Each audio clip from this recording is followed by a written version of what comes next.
waa tahay dhegeystayaal weli waxaad la socotaan barnaamijka caweyska toddobaadka ah ka dhegeysanaysaan warbaahinada Afrika iyo weliba Radio Jowhar qodobo kale oo xasaasi ah ayaa soo socda bal markaana qosolka adduunka geel qoslaya haddaad qosli weyso sheekadu qiimo ma lahan haddaba geel meesho ka qoslay haddii aad adigu ka xanaaqsanaato waa arrin dhibkeeda leh marka waa arrin inta badan aan dhicin in la arko xoolo qoslaya laakiin caawa dhageystayaal waxaan idin hayaa geel qoslaya taasi oo markaasi adinkana idinka qoslin doona sidaan filayo waxba yaanan idinku sii daalinin hadal iyo weliba sheeko aan idin soo koobo ay dhageyst علقت روح ضحك آخر مرة خلاص يلا بنشوف وجهه عدو خل وجهه من لا خل وجهه خل وجهه من بنشوف كيف تضحك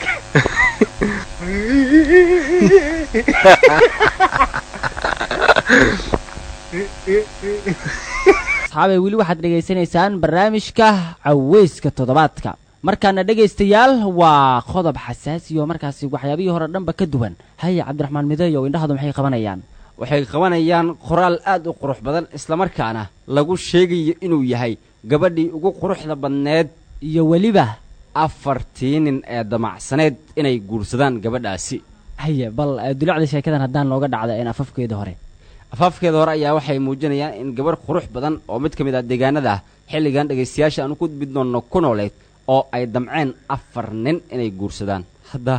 adduunyada wax walba waa la arkaa dabcan dadkan waxay matalayaan in meel aan gabar kale ay joogin inay ku nool yihiin oo kale si wanaagsan hadda ka hor mideeyo waxaa jirtay nin markaasi aabba ahaa oo ay u imaadeen 3 wiil 3 wiil markay u imaadeen waa gabadhiisa ayay doonayaan marka in ay guursadaan 3 nin hal mar ay soo doonteen guriga iskala soo galeen hal mar isla soo galeen waa arin la yaab leh marka odayga xilligaas marka 3 wiil waa uu soo dhaweeyay oo markaasi buu yiri soo fariista gogol buu dhigay oo sharaab iyo soo dhaweyn markaasi sida Soomaalida inta badan dhaqankeedu yahay lagu garanayo ayuu sameeyay dabadeed maxaa dhacay wiilkii u horeeyay baa magaciisa la weydiiyo waxa lagu yiranayaa adigu magacaaga bal hadii aad ii sheegto markaas buu ku yiri adeer anigu magacaygu waa Ibrahim si wanaagsan odaygii kama waalino waxa uu yiri Ibrahim oo suuratul Ibrahim iyo akhri oo kaliya waa shuruud lagu xiray in gabadha la siinayo haduu akhriyo si wanaagsan waa shuruud lagu xiray ninka kaas marka Ibrahim waa uu dhameeyo suuradii uu ka tuuray ragga kala harsan marka iyaguna ay u dhimantahay kii labaad baa loo soo jeestay anigu adiguna magacaaga baa lagu yiri wuxuu ku jawaabay marka waxa uu yiri anigu magacaygu waa Yuusuf odaygii kama uusan waalino wuxuu ku yiri Yuusufow in aabbe bal waxaad ii akhrisaa suuratul Yuusuf caawa waa gartay waa la isku dhagan yahay oo nin waliba gabadhaas oo markaasi uu damaca kaga jiro ayuu doonayaa in sidii uu ku heli lahaa ayuu markaasi ku fikirayaa ninkii labaad suuratul Yuusuf waa uu ka tuuraa sigana yaa soo haray waa marka oo midkii saddexaad oo meesha lagu soo reebtay si wanaagsan kii saddexaad baa loo yimid waxa lagu yiri nihow bal adigina magacaaga markaas buu ku yiri wuxuu ku jawaabay arrin markaas yaab leh wuxuu yiri adeerow aniga magacaygu waa Yaasiin laakiin inta badan dadka khulwale igu yeeraan oo halkii gaabneed uu ka eegay si wanaagsan marka wuxuu sugayaa in la dhaho khulwale inoo akhri waa suurta markaas marka wuxuu yiri magacaygu waa Yaasiin laakiin dadka khulwale igu yeeraan waa marka sheeko gaabneed oo iyadana aad u xiiso badan waa tahay bal iminka sheekadan ayaan guda galaynaa oo ku aadan gabadhii quruxda badneed iyo 4 nin ee damacday inay guursadaan haya Cabdiraxmaan waa arrin la yaab leh 4 gabar oo markaas waa 4 raga oo hal gabar markaas isla damcay waxay ku bilaabanaysaa qormada sheekadan waa gabar gashaanti ah oo markaasi soo kacday qurux eebe uu u dhameeyay hubqaad iyo waliba haybadna uu siiyey haddaba dad badan waa ay fahmayaan hubqaadka erayga waxa lala jeedo si wanaagsan inta badan dhalitu waa iyagu kuwa ay markaasi fahmaya eraygaas gabadhaasi waxa la leeyahay qaab horaadkeeda waa kuba si weyn u muuqda waxa kale oo la leeyahay waa sida qof sawaariiqda oo kale gabadhaasi waxa la leeyahay in timo madow ah oo masarkooda loogu dhex jeexo jiljileecooduna sida sayn faras ah dhabarka taagta sidaasi oo kale la moodayo quruxda timaha ay qabaan ay leedahay haddii la sii daayo bushimo cascas af dugul ah iyo weliba luxid laafyaha garaaraha isku darsaday ayaa la leeyahay ayaa beri ku nooleed deegaanka gabdhuhu ay ku yar yihiin raggana hablaha baacsiguna ay ku badan yihiin haddaba gabdhihiina waa ay ku yar yihiin habla baacsigana halkaasi waa ay ku badan yihiin ragga fulinaya arrimahaas si wanaagsan cabdiraxmadeeyow marka gabdhahani ayaa ahaa kuwa iyagu inta badan laisku sheegay oo laisku soo tilmaamay laakiin waxaa la waayay nin markaasi u bareero oo markaasi waxa uu qof weliba rabo markaasi uu si toosa ugu sheegto oo qof weliba markaasi wuxuu is leeyahay aryaahe armayba hee inanta tanoo jik kaaga dhigtaayo oo markaasi kaaga markaasi habaaskaada kicisaaba nin walba cabsiyaa ku jirto inantiina wuu doonayaa waa gartay oo didma qayaxan halkaasi inay ka timaado ayaa loo malaynaya haa si wanaagsan waa sheeko yaab iyo amakaag huban oo leh gabadhii ceenkaas ahayd nin faqiir ah oo boogtiisu biyo u raacin la'yahay hamigiisuna noqday jacayl ayuu hee u qaadayba inantii buu jacayl u qaadayba ninka kan asigana wuu soo shaneeyey goobtii waa kaaf iyo kala dheeri marka meesha maxaa ka dhici kara faqiir galay ma sahlano calafka iyo nasiibkuna waa iska halkiisii ninba timi xamar ayaa la leeyahay ninkii oo jaceylkiisa markaasi islahayn kari waayey ayaaba midooyo waxa ugu dambayntiiba bareere ugu yimid gabadhii wuxuuna markaasi u sheegtay ujeedkiisii iyo inuu markaasi caashaqay inanta taaso doonayana inuu markaasi guursado hase yeeshee gabadhu ayaa iyaduna markaasi ilaanba ninkaasi ayayba hore iyaduna markaasi ishii ugu haysay oo qalbigeeda ayaaba markaasi waxaa galay jacayl ilaah ma kuu gargaaraa mise gadacgadac hee ayuu kuu tuura waa markaasi afkiisa kii ay markaasi ka soo baxday in uu doonayo inuu markaasi guursado ayay gabadhii la soo booday hawraarsan iyo waxba kama qabee inoo dadeji arrinkeena oo markaasi waxay leedahayba waxatee kugu xujaynaya ma jiraan marle guurkii marle noosoo markaasi noo soo boobsiiyo na iska akhalgalnaba bal ninkii asiguna muxuu yiri war asigana ninka kan waa mid markaasi waa nin geesiyahoo waxa uu gabadhii markaasi ku yidhi oo furcaddii ugu sheegay inaanu markaasu shilin iyo kumi midna isku furan oo uu markaasi yahay nin faqiir ah oo aan markaasi haysan wax uu ku arooso miseba uu ku guursado gabadhii iyaduna hee talow maxay samayn karaysaa markaan yaa war ileen bahashu way adag tahay markaanuna ninkii waxa uu leeyahayba haddii aanu markaasi cayntan isku furnayn bal u kaadiyo sheekada ninku wuxuu markaasi ka wanaagsan yahay waa ninkaasi markaasi faqiirka ah oo gabadha markaasi usoo bandhigtay jaceylka iyo ragitinimada markaasi inuusanba waxba haysaninba rag badan oo markaasi gabdhahan ku shukaansada sida waxyaabaha qaar oo beenta lasugu sheega oo kaleento markab ayaa dekadda markaasi iigu soo xiran aabbahay baa 9 dabaq leh geelina xuduudda haddii lagu dhiriyo caaduu ka dhaafi beeraha aan leenahay Soomaaliya oo idil way qoodiyaan iyo waxyaabo kale oo la mid leh yaa marka asxaab badan oo hortiis jeclaatay oo iyagu markaasi jaceylkoodii soo bandhiga waay ayuu midka kanu ka roon yaho oo jaceylkiisii uu soo bandhigtay xitaa weliba waxa uu leeyahayba gabadha markay ku tiray waniyaho aan isguursano aan qalgalno si markaasi nolosheena markaasi jacayl ugu dabaalno asigina wuxuu ku yiriba asigoo markaasi runta ka dhawaajinaya waxba aan gacanta ku haya malahan oo anigu nin faqiir baan iska ahay marka qodobadaas iyo waxyaabo kale markaasi inta badan dadku iyagu iska adeegsadaan cabdiraxmaan marka laakiin ninkani waxa soo dhan waa ku duwan yahayo waa nin markaasi geesiya ninkii gabadhii uu beer qaboojiyay la leeyahay in uu jiro nin ay saaxiibo yihiin oo ganacsado ah oo uu ka heli karo lacag uu ku guursado gabadhaasi oo marka wuxuu ku qancinayaa in uu asiga markaasi waxba haysan hayeeshe saaxiibkiis oo markaasi oo wax ka heli karo markaasi inuu jiro ganacsado ah ilaan waa nin ay arwaaxi haysee si wanaagsan marka ninkan waa nin geesiya waa ninkii ganacsadaha ah ayuu u tagay ninkii saaxiibkiis ahaa ninkan odayga ee gabadha doonaya talo muxuu kala kulmi doonaa marka isagoo gabadha weli gacanta uga dhagan ayuu qabtay halkii iyo weliba uu ku noolaa saaxiibkiis magaaladuna xaggooda soo eegayso qaar badan oo inan rag ka mid ahna ay qosol markaasi la jiifaan iyagoo leh kii faqiirkii ahaa ayaa gabadhii isku taagay oo marka waa gabar inta badan isha magaalka lagaga hayay yaa marka maadaama asiga gacantii uu soo qabsaday aanu kusii jeedo marka dhankii saaxiibkiisa ganacsatada ahaa yaa oo waxuu kala kulmi doono markaasi la garanayninba in markaasi dadkii ay markaasi isku sheegaanoo isku furmuqaan ninkii dhalinyar badan oo marka afartii doondoonaya ka mid ahaa galabtaas waxaa waaye iyagu dhankooda markaasi war uma jiro oo waxay leeyihiin ninkan si fiican dhagaha aan uga tunno talow beenta uu u sheegay waxay dhaheen gabadhu badanaa balse tiradeedu meeqay noqon kartaa sida waxay isweydiinayaan adiga markaasi iyagu laakiinse waxaa weeye ninkan waa nin ka geesisan oo markaasi iska daa soo bandhigay jaceylkiisii xitaa inuusan waxba haysanin buu sheegayaaba ha oo faqri uu yahay oo laakiin uu doonayo qofkan laakiin saaxiibkiis uu lacag uu leeyahay isla markaan uu heli karo gabadhaasi lacag uu ku guursado ninkaasi faqiirka ahaa saaxiibkiis ayuu ku yidhi saaxiiboo lacag ayaan kaa doonayaa oo aan markaasi inantan quruxda badan ku guursado haye muxuu kala kulmi doonaa isagoo weli aan weydiin waxa uu ku samaynayo lacagtaasi ninkii ganacsadaha ahaa qalbigiisa iyo indhuhuba ay ku maqan yihiin xagga gabadha ayaa ninkii faqiirka ahaa hadalkiisa waxa uu sii raacsaday haye muxuu sii raacsaday waa yaab oo ninkan markuu sheekada saaxiibkiis u wadaba xabadiisii buu ku maqan yahayba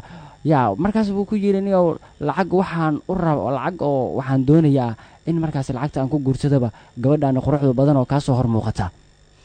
ganacsadihii hee waa nin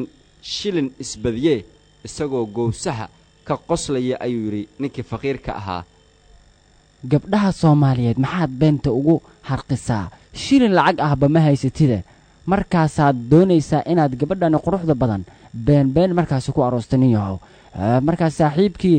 gabadha markaas buu yidhi saaxiib gabadhan aniga ima dhaafto waxaa dhahaya ninkii markaasi lacagta doonanayo saaxiibkiis ganacsadaha u imaadeen wax kasta oo markaasi ay doonaysana anigaa siinayuu leeyahayba ilaan raggu damac badan ah saaxiibkiis oo xilligan guurdoon ah ayuu rabaa inuu kasii dulqaado asigoo markaasi u adeegsanaya bahashii iyada ahayd laysku yaqaanaye aadka loo doondoonayay ilaan markaa kadib hee ganacsaduhu kibir badanaa iyadoo cidna juuq oran ayuu gabadhii gacanta bidix ka qabsaday oo gabadhan layskula dhiibayo talow maxay iyadu yaa waa maxay gabdhaha kale markaasi kaga duwan tahay tanin waa mid aad u qurux badanoo yaa isha magaalka baa markaasi hayaba iyadoo erey aanay oran gabadhan ayay u sii weecatay xaggii ganacsadaha ahaa waxaana ay gashay gacantiisa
sheekadu isbedeshay ooba gabadhii ninkii faqiirka ahaa waa lala wareegayba oo weliba muddo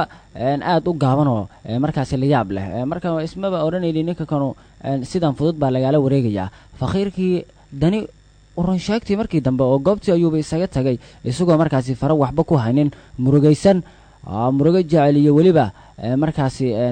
fikir ka soo harayba ninkii ganacsadaha asigoo farxad la dhididaya ayaa gabadhii uu la wareegayba habeenka ha kuu galo iyo waagu ha kuu baryo midna isagoon markaasi is oran ayuu gabadhii ula cararay nin markaasi wadaad ah oo ragga iyo haweenka isku meheriya magaaladana qur-aanka ka dhiga ninkii iyo weliba gabadhii oo wada socda markii ay u tageen wadaadkii oo markaasi isku xerayay ragga iyo dumarkaba ayaa ganacsadihii wuxuu ku yidhi wadaadka shiikow gabadha tan igu meheri wixii qarash ahna hee ii sheeg dood iyo muran waxba ha ay gelininba oo wax allaala waxa doonta sheego ayuu leeyahay ilaan wuxuu wataaba hee wuxuu wataa ka badanba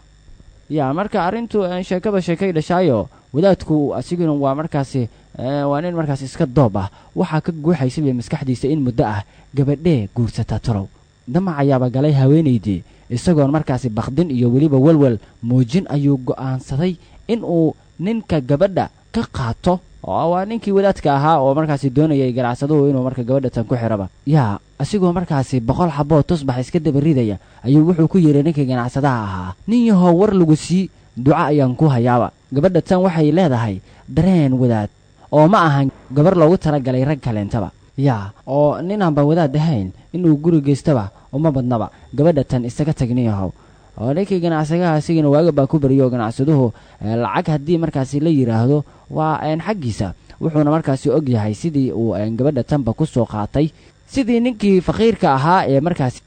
asiga isaga dhaqaaqayba xaggaas ma aadin dood iyo weliba muran ayuu isla markii soo taagay wuxuuna sheegay inaanu gabadha tan sinaba u dhaafayn wadaadkuna shilinkiisa qaato doodana halkaasi lagu soo joojiyaba wax la murmo labada hadlaba doodii ayaa waxa ay gaartay meel xun waxayna markaasi gaartay in dacwad loogu taga ninka markaasi deegaanka madaxweynaha ka ahaa iyagoo markaasi farataagtaag iyo weliba dood dhex maraysa gees markaasi ka gees laga maqlayo ayaa waxay galeen qarsigii madaxweynaha oo ka telinaya halkaasi waxayna markaasi u sheegeen inay is haystaan ragga labadoodaba oo dacwad markaasi ninba ninka kalenta uu ka yahayba dooduna markaasi ku salaysan tahay gabadha tan oo ay markaasi isku hayaan oo doonayo midka kan wadaadku inuu asigu qaato midkan saaxiibkiis ka soo dafayna oo markaasi asigana diidaya in uu ninkani wadaadka ah gabadha la wareego oo wuxuu qarash uu markaasi uu wadaadku sheegto inuu bixinayo ha yeeshee gabadha asiga markaasi uu doonayo in lagu meheriyo magaaladii ayaa sheekadii gees ka gees laga maqlay oo ninkii faqiirka ahaa ayaa isaguna markaas qudhiisu mara soo xirtay oo goobtii ayuuba iskeenay isagoo markaasi ku doodaya in markii horeba gabadha tan isaga uu watay loogana qaatay lacago sheekadii ayaa meel xun gaartayba oo dadkii ayaa isku soo baxay arrintii iyadoo halkaasi maraysa madaxweynihii waxa uu go'aan aan markaasi la filanaynin buu ku dhawaaqay ciddii ka hor timaadana waxa uu markaasi digniin ku siiyey in qoortaba laga goynayo arrintu waan kaa xoog weynahay bay gaartay marka madaxweynihii wuxuu ku dhawaaqay in 3 nin wadaadka ganacsadaha iyo weliba faqiirkii gabadha sheegayayba in markaasi isaga laga baacsaday aana markaasi xaq u lahayn in gabadha tan quruxda badan ay markaasi guursadaan 3 intuba wuxuuna yidhi gabadhan oo kale ma ahan mid lagu dagaalamo madaxweyne ayaa loogu talagalay meesha isaga taga waxba idima yaalaano inanta tunu markaasi in badan ayaan basugayay oo adika iradii iga soo geliyay marka ordaha isaga taga goobtaba lagu kala yaaca buu leeyahayba waa ninkii gudoomiyaha markaasi la doonayay inuu dhexdhexaadiyo arrinta asiga ayay soo gashayba yaa marka ka daro dibi dhal weeyaan waxa uu markaasi xaajo guracan gabadhii maanta oo dhan markaasi afka haysatay hadba sidii ushii la isku dhiibayay ayaa hadal la soo boodayoo iyaduna oo markaasi soo jeedin samaysay weliba shuruud ku xiran tahay waa soo jeedin markaasi ay shuruud ku xiran tahay ayay inanta toona marka waxa ay leedahay isku dhiibayseen waan daalayo marka kan anigu hadlayaba waxayna tiri akhyaaray halis dejiyo guurku khasab ma ahan lacag ma ahan maskiinnimana ma ahan waa dadaal iyo weliba calaf haddaba calafku waa halkiisee dadaal ayaa la idinka doonayaa afartiinaba waa ninkii markaasi ganacsada ahaa ee kii maskiinka ahaayo kolkii horeba laga soo dardaray inanta ton iyo wadaadkii markaasi doonayay ganacsaduhu inuu markaasi gabadha ku xiro ha yeeshee dood markaasi isugula tageen ninkii markaasi madaxweynaha ka ahaa magaaladaasi oo ninkiina asiga gabadhii ku yiriba war 3diinaba goobta isaga taga anigaa ku lehay inanta tanu yaa marka gabadhii ayaa markaasi tiri waan ordayaa oo orod ayaan jabsanayaa yaa car iyo wir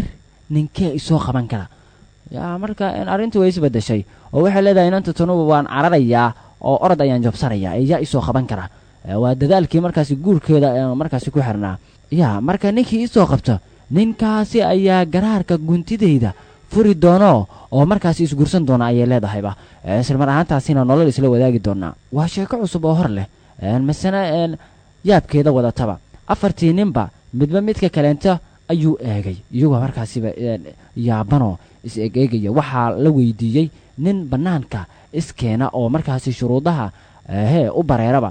si markaasi gabadhaasu calafkeeda meesha ay ku qaadato oo haddaba maxaa markaasi u sabab ah in 4 nin laga waayo nin markaasi gabadha tan inta cararto la soo qabto oo markaasi ninkii soo qabtana oo markaasi guursanayo yaa marka afartuba midba midka kalenta gadaal ayuu markaasi usii guranayay oo wuxuu leeyahayba niyo talow amaad meesha ku fashilmataayo inanta tan ku dhaaftaa yaabkeeda leh afartan nin midba wax buu ku fashilmayaa haya mideeyo bal asxaabtan kale la garayay ninkii faqiirka ahaa bal haddii aad noogu bilowdo asiga muxuu ku fashilmay oo inanta tan markaasi usoo qaban waayo u calman waaye aada u mahadsan tahay ninkan faqiirka ah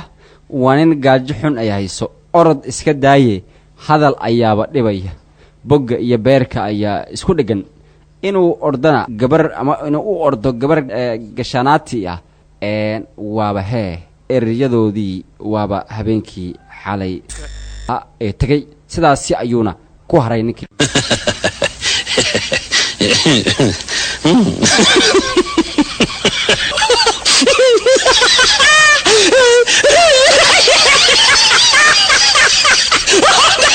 marka ninkii faqiirka ahaa waa uu haray saddex baa soo hartay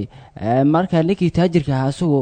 muxuu ka haray asigana ninkaasi faqiirka baahi baa hayso calooshii baa isku dheganba sidii buu ka haray ninkani taajirka ah waa nin marka dhaqan muxuu ka haray asiga uu ku diiday in markaasi gabadha tan uu soo qabto sidaasina markaasi uu ku guulaysto kuna guursado inanta tunba bal taajirow taajirkii waa nin uu ilaahay hanti u dhiibay dhaqaale ayuu haystaa iyo sida uu wax u cuno waxay dhalisay in caloosha ay ka horayso orod iska daaye 2 tilaabo iskuma dari karo sidaas ayuuna meesha uu uga dhaqaaqay isna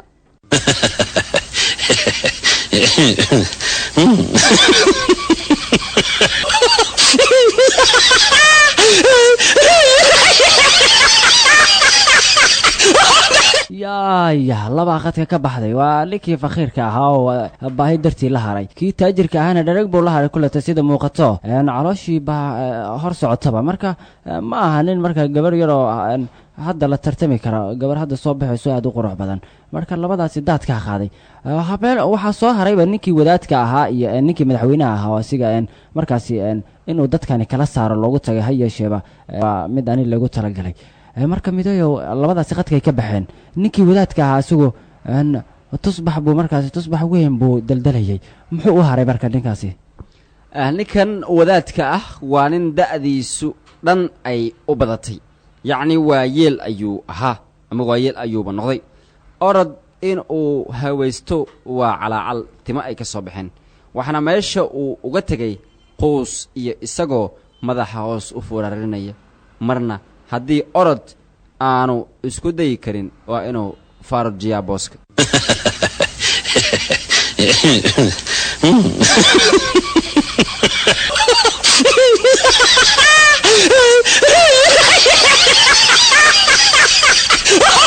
waa tahay khadkay ka baxeen saddexdiiba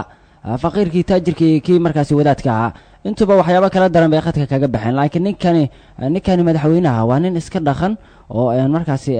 baahina ma hayso waa nin marka dhaqan oo madaxweyne ah ninkani marka asiguna muxuu ku calman waayey inantan quruxda badan leh oo markaasi magaalka dhan bay indhaha ku hayeen markaasina ku soo carbinayeen bal marka mideeyo madaxweynahani muxuu ku calman waayey gabadha tan madaxweynaha intaasi oo dhan waa uu ka duwan yahay waxaa ku jirta kibir iyo isla qabweyni waxaana uu ku faanayaa in hadhow lagu sheekaysto oo la yidhaahdo madaxweynihii wuxuu dhigay ma aragteen naag ayuu dariiqii ku ceyrsaday oo marka waa sharaf dhacba oo wuxuu leeyahayba yaa inanta tan quruxda badan leh sharafteyda ka weynba haahe balla kugu dhacday alle waa maxishooda madaxweyne dadkii baa sidaa dhahay ilan madaxdu waa kuwa had iyo goor u nugul xan iyo wax ka sheeg oo haddii falkani uu ku dhaqaaqaba dadkii baa ku sheekaysanayo waxa ay leeyihiin ninkii madaxweynaha maalmahan caadi ma ahan gabar buu markaasi la cararayayba ninkan marka ma aha nin xil qaadi karaya marka arrimaha caynkaas buu ka cabsaday madaxweynihii asigana khadkii buu sidaasi ugu baxay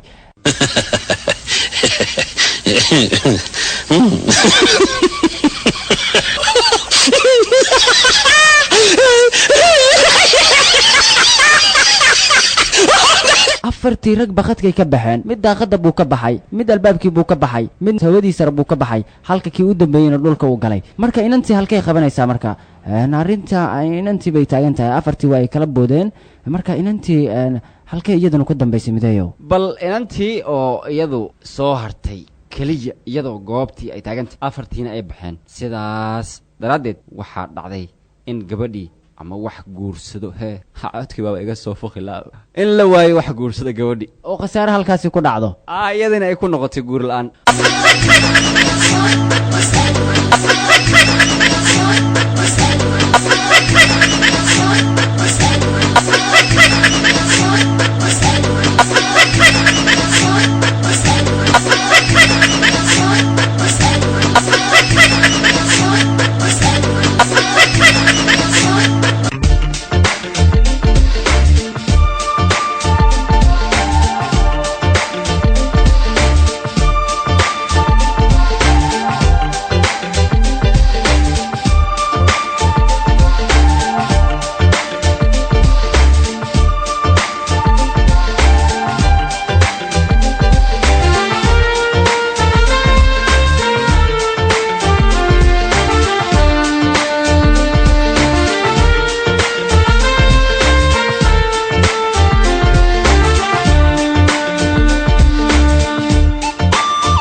waatahay dhegaystayaal weli waxaad naga dhegaysanaysaan warbaahinada Afrika 93 Muqdisho iyo nawaaxigeeda halka Radio Joharna dhegaystayaasha ay naga dhegaysanayaan mowjada dhirirkeedu yahay 89.5 MHz barnaamijkii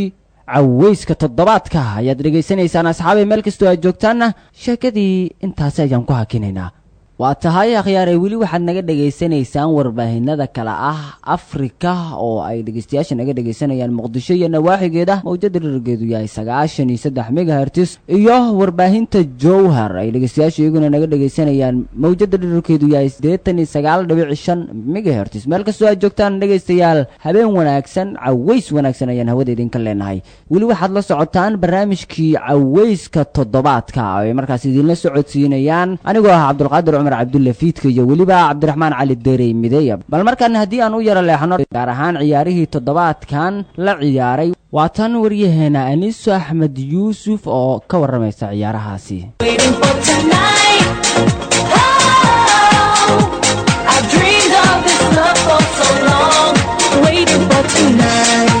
السلام الله عليكم ورحمة الله تعالى وبركاته وخيارتنا وذا كصاحبنا وذي لهانتين بميل والبعد جوكتان يولي بسيك استاد ما مقلسان كوسو دوذا بندق عيارها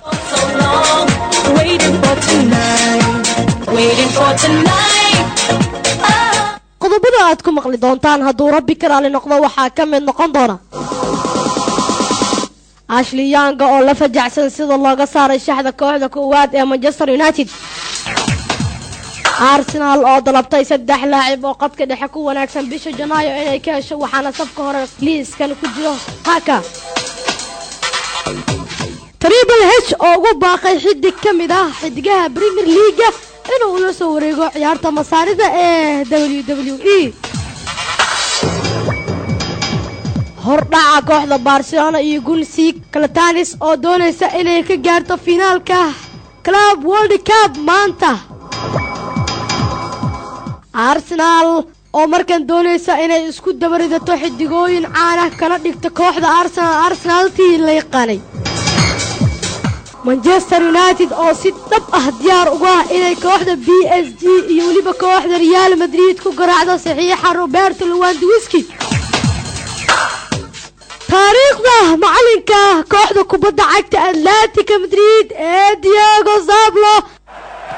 prova a mettere dentro Simeone, Diego Pablo Simeone 1-0 ovviamente Sinisa Mihajlovic dalla bandierina e questa volta la Lazio riesce proprio con lui Diego Simeone kaasina waa codka sii dhawaaqaya oo dhageeyna aad ka maqlaysaan macalinka kooxda Atletico Madrid ee Diego Zamori saaxiib yaal intaad maqasheen waxay ayaan qodobada ugu xiisaha leh I've dreamed of this love for so long, waiting for tonight.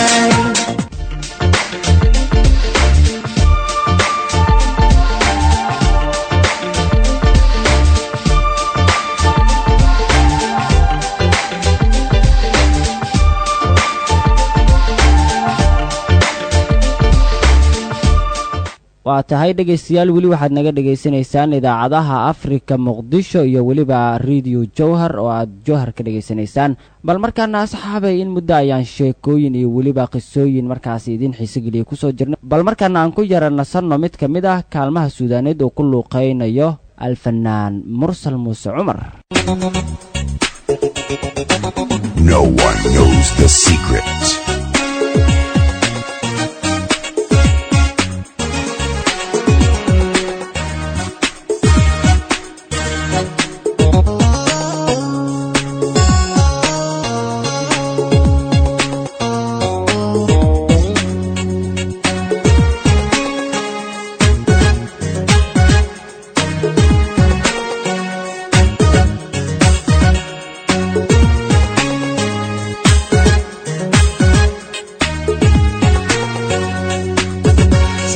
shaxankayga markuu sadrigaygu su'aalayo dooha inuu sawirkeeda cashaqa ku sifeeyo daruur subax hortay saxbaan u arkaadhe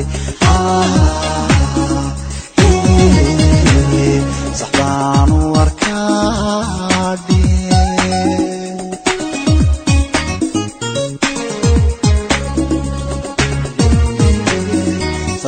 shaxankayga markuu sadrigaygu su'aalayo dooha inuu sawirkeeda cashaqa ku sifeeyo daruur subax hortay saxbaan u arkaadhe saxbaan u arkaadhe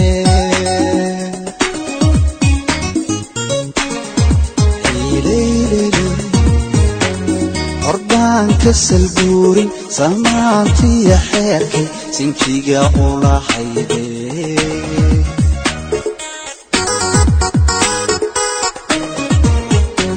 حربان كسل بورين سمعتي يا حيركي سنكيغا اولا حيدي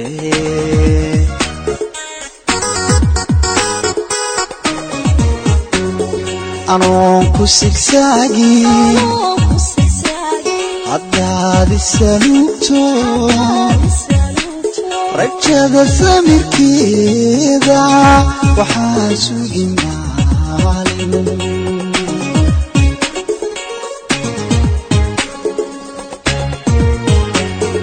أنونكو سكساقي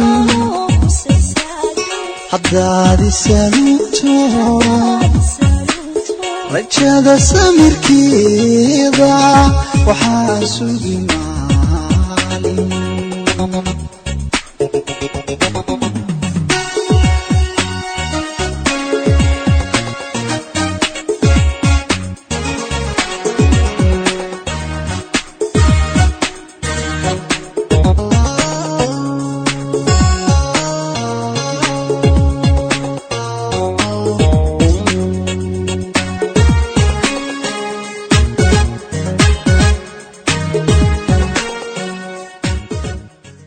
waa tahay dhagaystayaal bal inta aanu kaga gudubno kaalintaasi suugaan ee mursal muuse cumar iyo weliba heestii saadaasha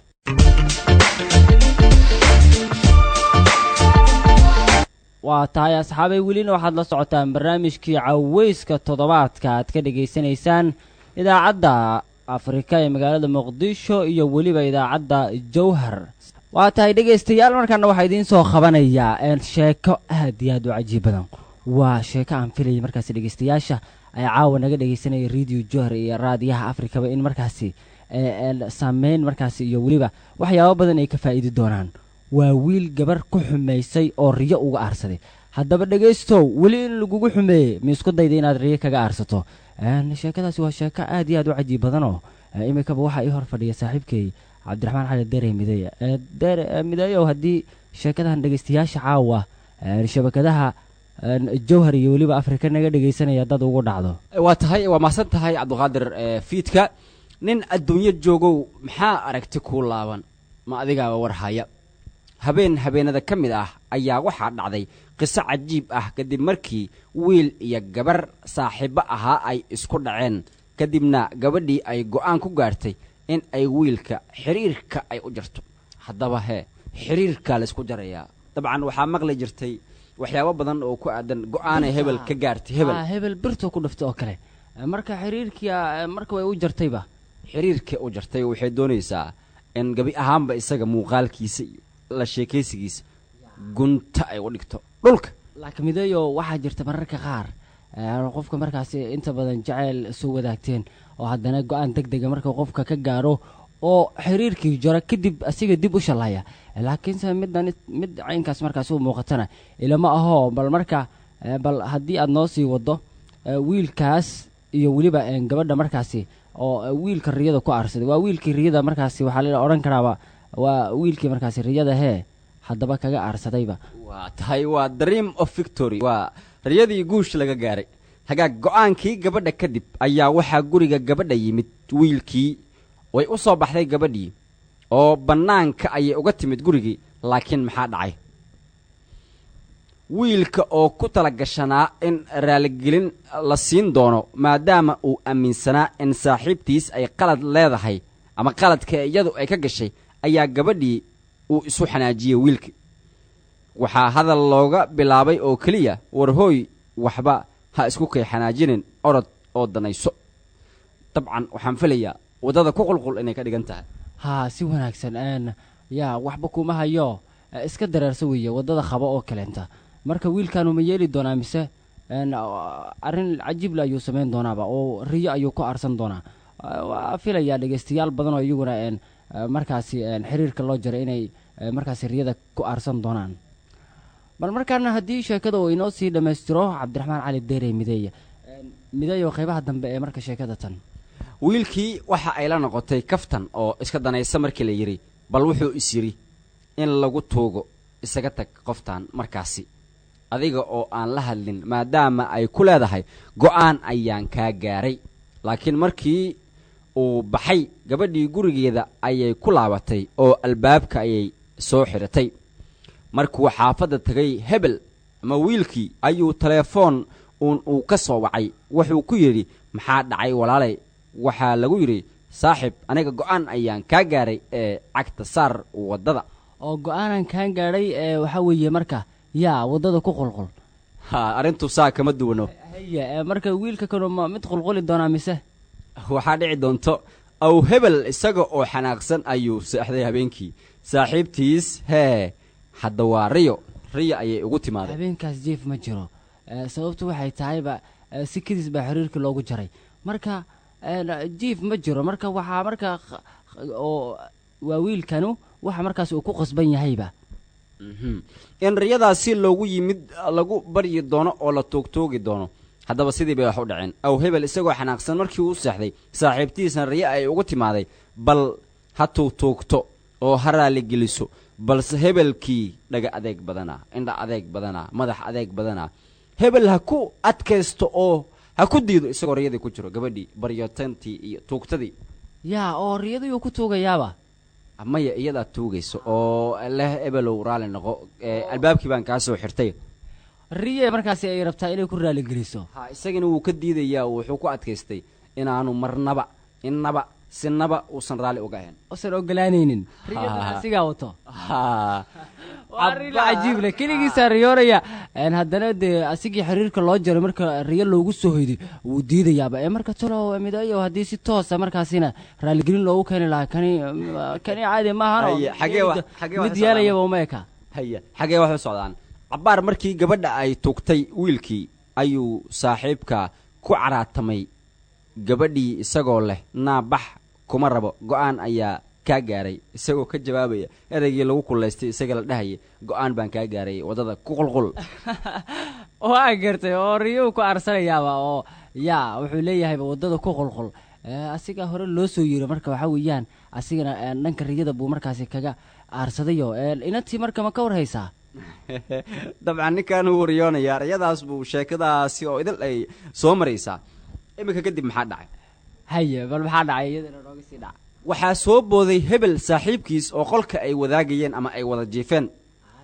isaga oo isleh ninka odayga matuug baa hee ceejinaya oo siduu wax u wadaa waa nin baryatamaya marka la